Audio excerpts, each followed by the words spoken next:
dari kelompok 4 hari ini akan membuat video tentang podcast melestarikan alam dan menjaga kehidupan di lingkungan sekolah. Mari kita simak videonya.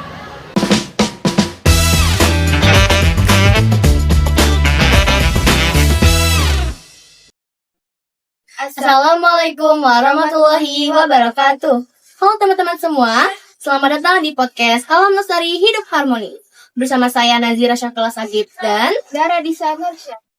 kali ini kita akan ngobrol-ngobrol santai tentang melestarikan alam dan menjaga kehidupan di bumi tercinta ini. Coba deh bayangkan, apa jadinya kalau sungai kering, pohon habis ditebang, dan udara berpolusi.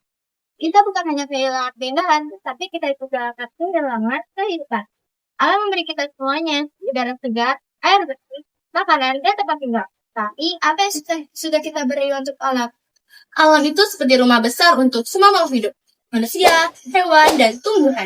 Kalau rumahnya rusak, semua penghuninya pun ikut menderita. Contohnya, 1. Penebangan pohon menyebabkan banjir dan tanah longsor. 2. Sampah plastik di laut membunuh ribuan hewan laut. 3. Polusi udara meningkatkan risiko penyakit pernapasan. melestarikan alam tidak harus hal yang besar. Hal kecil pun juga berarti. Contohnya, 1. Memilah sampah dengan kategori yang tepat. Memilah sampah menjadi kategori organik, non-organik, dan B3 adalah langkah penting untuk pengelolaan sampah yang lebih efektif dan ramah lingkungan. Berikut adalah cara memilih dan memilah sampah berdasarkan kategori tersebut. Yang pertama, sampah organik. Sampah organik adalah sampah yang dapat terurai secara alami oleh mikroorganisme. Contoh sampahnya adalah yang pertama, sisa makanan, yang kedua, daun-daun kering, ketiga, kotoran hewan, yang keempat, sayuran dan buah-buahan yang busuk. Sampah organik dapat diolah menjadi kompos yang berguna untuk menyuburkan tanah. Kedua, sampah non-organik.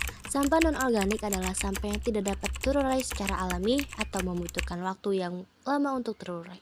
Contoh sampah non-organik adalah yang pertama plastik, yang kedua kaca, yang ketiga logam, yang keempat kertas, dan yang terakhir kardus. Sampah non-organik dapat didaur ulang atau dibuang ke tempat pembuangan akhir. 3. Sampah bahan berbahaya dan beracun atau yang sering disebut dengan sampah B3. Sampah B3 adalah sampah yang mengandung bahan-bahan berbahaya atau beracun yang dapat membahayakan kesehatan manusia atau lingkungan.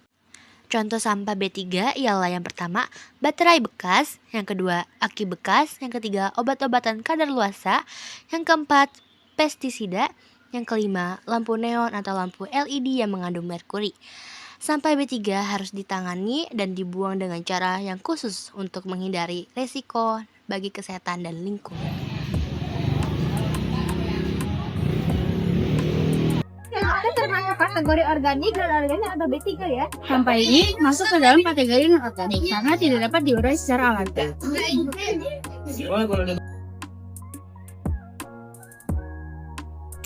Dengan memilah sampah berdasarkan kategori ini, teman-teman dapat membantu mengurangi dampak negatif sampah terhadap lingkungan dan meningkatkan efisien pengelolaan. kedua, membuat bank sampah.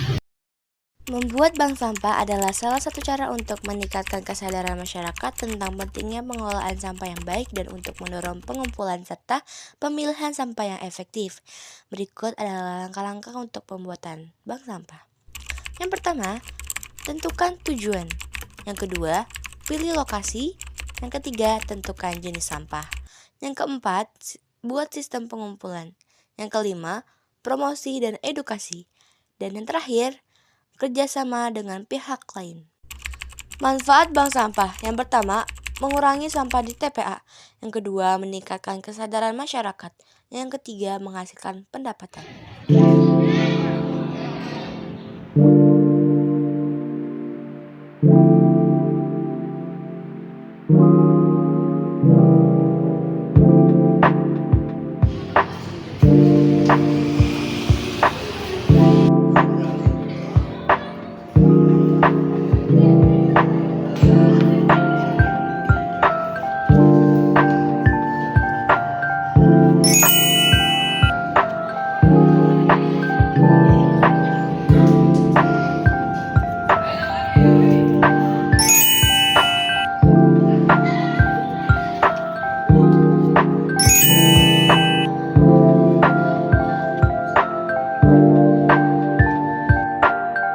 Dengan membuat bank sampah, teman-teman dapat berkontribusi dengan pengelolaan sampah yang lebih baik dan lebih ramah lingkungan. Yang ketiga, membersihkan lingkungan. Membersihkan lingkungan adalah langkah penting untuk menjaga kesehatan, keindahan, dan keseimbangan ekosistem.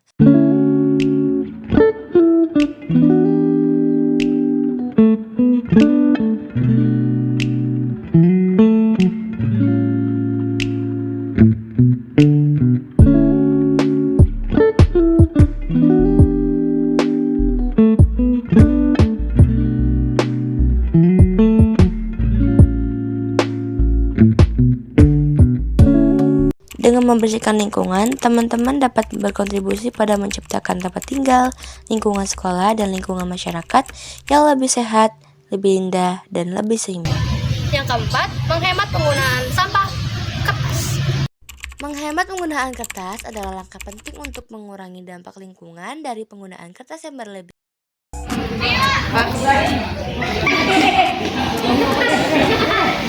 Salah nih, robek ah. Biasa kamu gak buang kertas ya, lebih baik menggunakan kortet.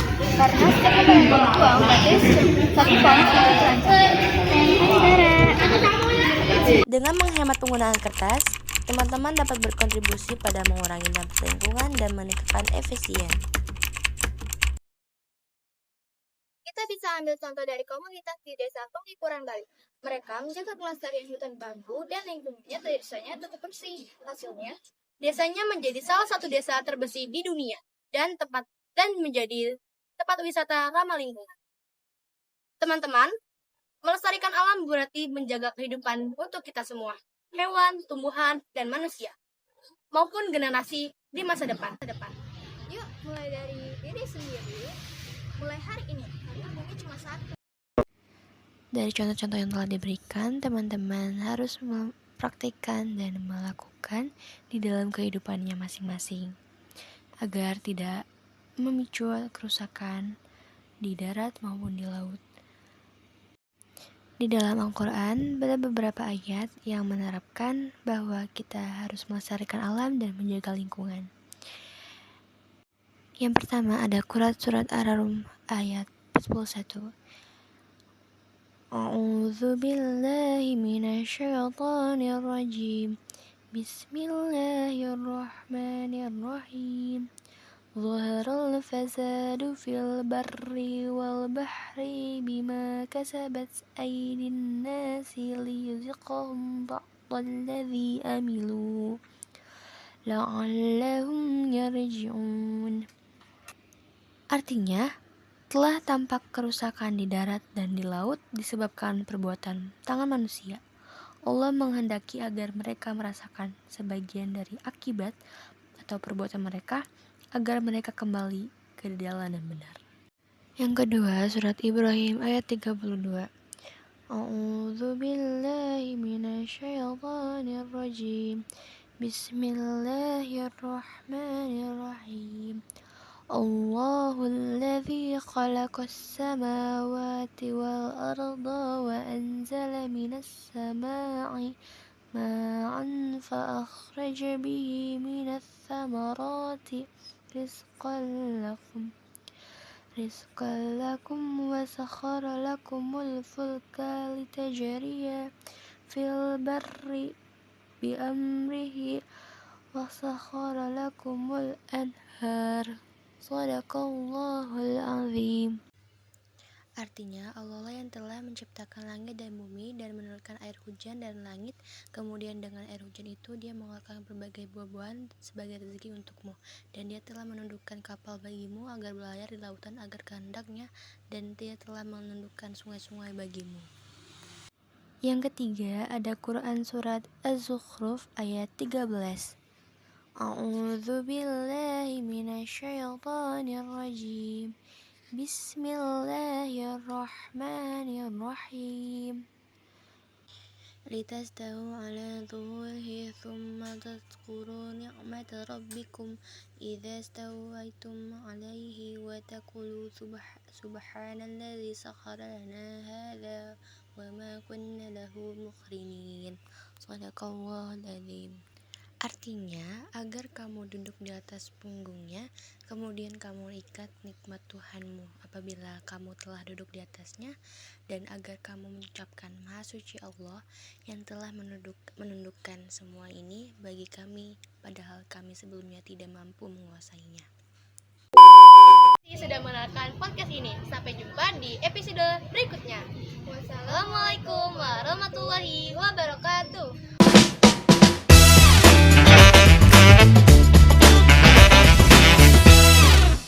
Kurang lebih mohon maaf. Terima kasih. Wassalamualaikum warahmatullahi wabarakatuh. But it's a